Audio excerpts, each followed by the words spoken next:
Dr. Paulo Ramos. Seja muito bem-vindo, inclusive aqui em Curitiba, uma capixaba, dando as boas-vindas para ele veio do Maranhão, gente. É uma grande satisfação estar aqui com você, Letícia, hoje, neste momento importante deste congresso aqui na Unicuritiba, promovido pela nossa coordenadora aqui do mestrado nesta universidade, professora Viviane. E então é uma grande alegria, uma felicidade poder conversar consigo agora um pouco, não somente sobre o congresso, como também sobre temas a respeito de corrupção e outros que você achar conveniente. Certo. Primeiro, para começar, qual a importância de participar do Combradec? O Cobratec ele reúne pesquisadores não somente do Brasil, como reúne pesquisadores do exterior. O objetivo é não somente discutir a respeito de direito empresarial e cidadania, mas como também discutir sobre o direito de uma forma muito mais ampla, a partir das várias experiências de pesquisadores, como já falei, não somente do Brasil, como no exterior, criar uma grande rede desses atores que desenvolvem pesquisas sérias e criteriosas, com o objetivo de alavancar realmente as pesquisas no Brasil como forma de transformar a realidade. E qual é o seu projeto de pesquisa? O senhor pode, por favor, dividir com a gente? Sim, na realidade, hoje eu atuo basicamente, não somente no âmbito da academia, como do Ministério Público também, em que eu sou promotor de justiça, com enfrentamento à corrupção. E eu sempre procuro casar a minha atuação no Ministério Público com a minha atuação na academia. De modo que hoje o meu principal projeto de pesquisa são estudos voltados a análises de estratégias de combate à corrupção no Brasil, a partir também de análises comparadas com outras experiências que foram desenvolvidas no exterior. De modo que as vagas que eu ofereço no mestrado para aquelas pessoas que têm interesse, ou candidatos que têm interesse em disputar essas vagas, é sempre para desenvolver estudos nessa área. Doutor, como acabar com a corrupção, doutor? É impossível acabar com a corrupção. Combate à corrupção? É impossível acabar com a corrupção, não somente no Brasil, como também no mundo. Sempre haverá um nível de corrupção. Não digo que isso seja tolerável, mas a experiência demonstra que nenhum país conseguiu eliminar completamente, absolutamente, a corrupção. No entanto, muitos países, especialmente os mais desenvolvidos, conseguiram reduzir drasticamente a corrupção por meio de várias estratégias. Então foram desenvolvidas várias estratégias. Primeiro, leis muito mais rigorosas, e leis de fácil inteligibilidade pela própria sociedade civil, uma maior responsabilização dos atores estatais. Os atores estatais passaram a se comprometer muito mais com a sociedade, com o desenvolvimento dos seus próprios países, com a necessidade de garantir qualidade de vida a essas populações, mais transparência no exercício das funções públicas e na utilização dos recursos públicos, melhoria do sistema educacional nesses países. Isso criou um círculo virtuoso nesses países, de modo que, por uma atuação cada vez mais combativa, por conta do esclarecimento da própria população,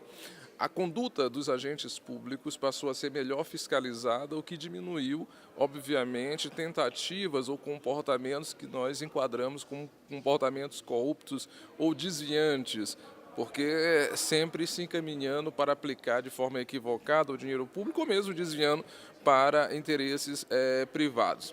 Por outro lado, o endurecimento da legislação no sentido de punir severamente, quer dizer, com muito rigor, aqueles que não utilizam adequadamente os recursos públicos. Portanto, a reunião desses elementos, desses ingredientes, contribuiu muito para a diminuição dos índices de corrupção, que são justamente os ingredientes que nós não temos no Brasil. Nós temos uma população pouco escolarizada, os índices de analfabetismo ou de frequência à escola, sem absorção dos conhecimentos necessários, aqui esses elementos são muito elevados, E, por outro lado, a nossa legislação ela é muito permissiva e eu não posso, muitas vezes, até deixar de reconhecer que ela até estimula a prática da corrupção. Porque aqueles que desviam o dinheiro público, muitas vezes sequer são alvos de investigação. E quando são alvo de investigação, muitas vezes os processos demoram anos sem que sejam julgados. Essas pessoas, elas não são punidas efetivamente. Os recursos desviados, eles não são devolvidos aos cofres públicos. Isso faz com que essas pessoas procurem frequentemente ocupar cargos públicos para reproduzir, repetir e estimular outras a continuar a ter esse mesmo comportamento de desviar os recursos públicos. Então vejam que no Brasil não basta apenas um movimento como esse, que é muito importante, essa atuação da Lava Jato, que desvendou, está desnudando todo um processo grave de apropriação do público pelo privado, de desvio de dinheiro público, uma completa tomada do Estado por ladrões, não é?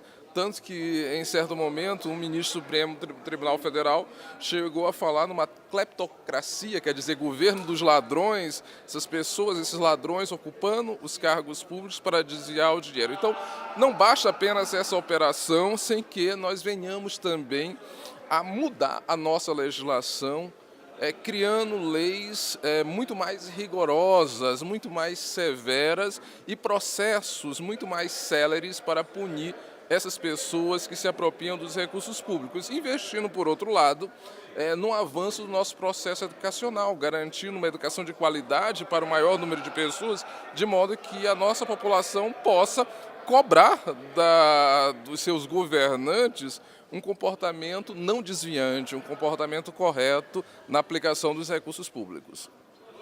Certo. Acho que nessa resposta o senhor já me respondeu bastante sobre o que eu vou te perguntar agora, mas eu vou persistir com a pergunta. O Brasil, pelo direito, o Brasil tem jeito? Não é fácil responder essa pergunta. Eu poderia oferecer uma resposta pessimista, dizer, olha, não há mais solução.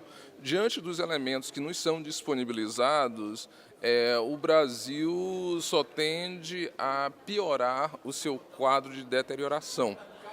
Porque nós aqui não temos uma população suficientemente esclarecida, nós não temos todos os atores das instituições mais relevantes em todos os estados da federação e municípios efetivamente comprometidos com o enfrentamento da corrupção, de modo que isso me levaria a ter um pensamento absolutamente pessimista em relação ao futuro do Brasil, mesmo diante dessa operação importante da Lava Jato, que tem contaminado a atuação de operadores em outros espaços no Brasil. Eu poderia aí continuar tendo uma posição pessimista. Porém, até mesmo a sua pesquisa diz o contrário, porque se o senhor tem essa pesquisa de combate à corrupção, é porque de alguma forma o senhor acredita.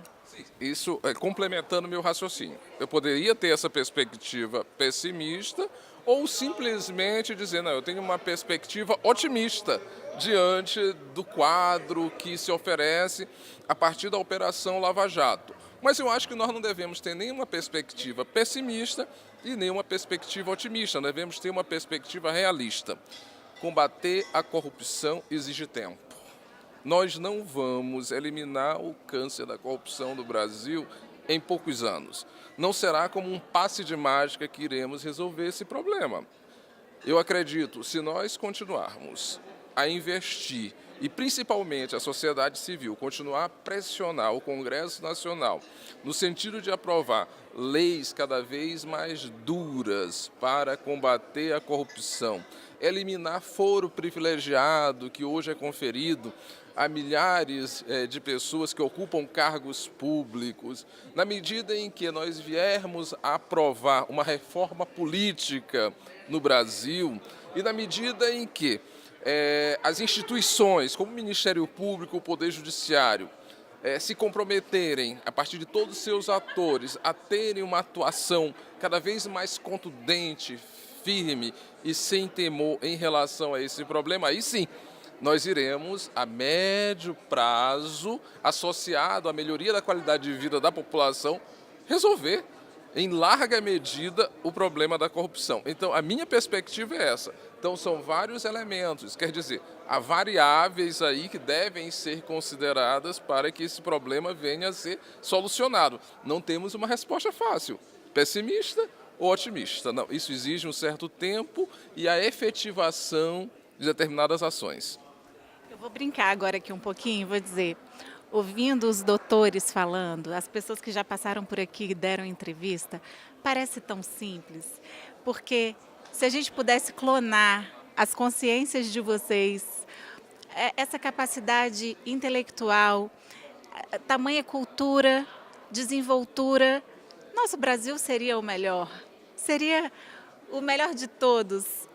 Porque vocês realmente são mestres, são doutores e nos ensinam. Eu estou aqui nesses 2 dias de Combradec, ainda tem mais um dia, aprendendo muito com vocês. Muito obrigada por essa entrevista esclarecedora. Gostei muito mesmo de te ouvir. Eu que agradeço, é uma felicidade estar aqui em Curitiba, na Unicuritiba, participando desse evento excelente organizado pela professora Viviane e sendo entrevistado por uma belíssima jornalista e não só bela como inteligente. Irmã da doutora Viviane. Melhor ainda! Acho que esse é o melhor título da minha irmã. Daqui a pouco eu vou entrevistar a minha irmã, doutora, pós-doutora Viviane Celos Quinoer, e o melhor dos títulos dela é ser minha irmã. Eu acho, sim. A família acima de tudo. Que bonito isso. Repete, por favor. A família acima de tudo, né? Que maravilhoso. Essa é a base. Essa é a base de tudo. É isso Família. que vai contribuir para que o Brasil realmente melhore e nós precisamos apoiar as famílias, né? Ajudando que todos os seus integrantes, principalmente as famílias mais pobres,